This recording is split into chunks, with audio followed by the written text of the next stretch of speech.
19. Despite their numbers being halved, the guards at the gates facing the greater forest were not so concerned. There was little to fear from this direction save a few marauding wolves or other beasts of the forest. Of course, had they been on patrol like those who had ridden out with Captain Matthias, they might have been more anxious. Since the return of the men with the Lady Nasardo, there had been no sign of the rest of the riders, including the adjutant himself. Thus, it was with some relief, and yet some trepidation, that a sentry up on the wall spotted a lone rider approaching. His plumed helm gave him away long before his face became visible in the torchlight. "'Tis Captain Matthias!" The man above shouted. "Captain Matthias! Open the gates! 'Tis the captain!" General Torion's aide silently rode inside. One of the soldiers ran up to take the reins of his steed. The officer's cloak covered most of the top of the horse's skull and neck. To the soldier who had asked, it was a wonder that the steed could even see from beneath such a bundle of cloth. "An injury, yes," answered the rider, still holding the reins. Captain Matthias glanced back at the gates. "Douse the torches and lamps." Those nearest him stood perplexed. The man who had sought the reins finally asked, "Excuse me, sir, but did you say to put out the torches and lamps?" The brim of the officer's helm hid the eyes of Captain Matthias, looked down at him. "Douse the torches and the lamps. Put out all the fires." "What's this about dousing everything?" asked an approaching figure. His armor was in better condition than that of the other soldiers, and he bore insignias that marked him as commander of the watch. "Captain Matthias, sir." The newcomer quickly saluted.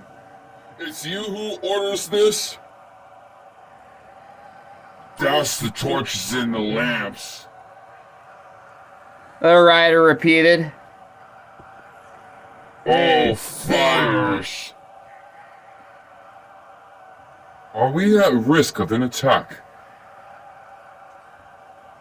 There was a pause, then... "Yes, an attack. Douse all fires, quickly." The commander of the watch turned to the others. "You heard him. Stefan, get those torches out the wall. You there, the lamps. Hurry." Throughout all of it, Alec Matthias watched from the saddle. Each time a flame was extinguished, he nodded. At the last of the torches was being put out, the commander of the watch asked, "Any further orders, Captain?" The adjutant eyed the man's covered head. "Remove the helmets. Toss them aside." "Beg pardon, sir. That really an order?" The rider nodded once. "An order." With a shrug, the officer signaled the men to do as commanded. Only Captain Matthias kept his helmet on. When all the men were bareheaded, the captain abruptly urged his mount on. Completely confused, the soldiers at first simply watched him ride off. "Any other orders, sir?" The commander finally shouted. "Remain at your positions," was all the figure said before vanishing into the darkness. Captain Matthias was gone. The officer in charge turned to his men. "Get those gates shut again. You heard there's an attack coming." There was some fumbling in the dark, but they soon had the gates secured. The commander, who had served directly under General Torion during the first months of his career, went over the orders he had been given. He knew that Alec Mathias was highly respected by General. The captain would not have made Torion's adjutant if he had not been. But consider with a few moments, though. None of the man's orders made any sense. It was only out of respect for who he was that the commander and the others had obeyed Matthias to the letter. But still... The hell with the orders, even from one such as him, grumbled the officer. Someone find me helmet. Stefan, get those torches lit again. But Captain Miltios said, I'm taking responsibility, you hear me?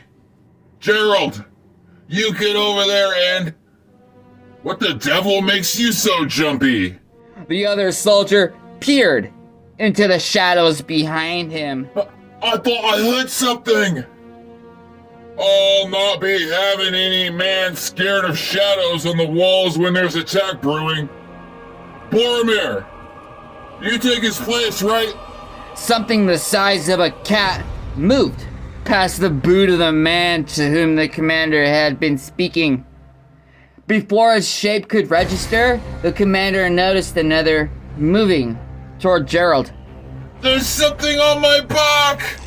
With that, dozens upon dozens of black shapes poured out of the night.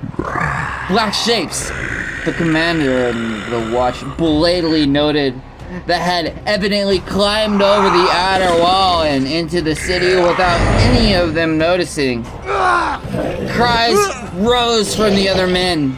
The officer drew his sword as three more shapes converged on him. As they neared, he skewered one, beat the other two split ranks, coming at him from opposing sides. He knew by the time he dealt with one, the other would be upon him. His eyes adjusted with enough to the gloom to finally see the creatures for what they were. Spiders. A veritable sea of giant spiders. The cries died almost as quickly as they rose. To that which controlled what had once been Alec Mathias, they had been music. Perched atop his head, all but hidden by the plumed helm, the spider caused his host's mouth to momentarily rise up at the ends in a parody of a smile. The other way was clear. The others had entrance into the city. Soon would have all hosts. Soon, the children of Astraga would once more flourish.